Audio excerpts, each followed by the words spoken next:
Salamat. Magandang hapon mga bossing. Nakarating na po kami dito sa lugar namin. Galing kami Batangas. Maganda naman yung biyahe namin. Nakarating kami na matiwasay na walang aberya. At maingat nga nag-drive yung asawa ko na hindi man ako kinabahan. Parang nawala yung nervyos ko kasi naging panatag ako ngayon. Dahil medyo maganda yung kanyang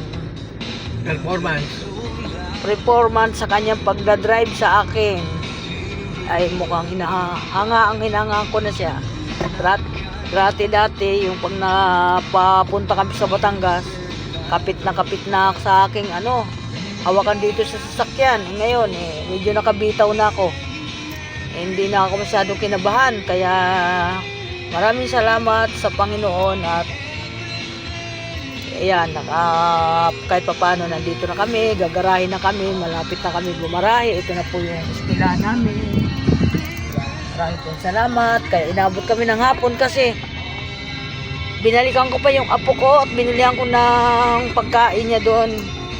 Naawa ako kasi siya lang mag-isa doon kasi yung mga tita niya nandoon din po sa Batangas. Nagkita-kita kami doon. Pero bukas pabalik na sila pa Maynila. Kaya ayan mga bossing, ako po papasalamat sa Panginoon at sobra.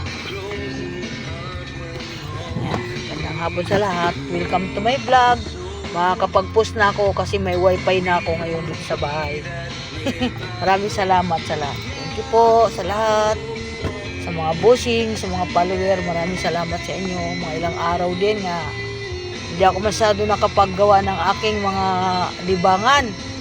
Kaya ito, salamat, thank you so much. Paggarahin na po kami, nandito na kami. Okay, bye-bye.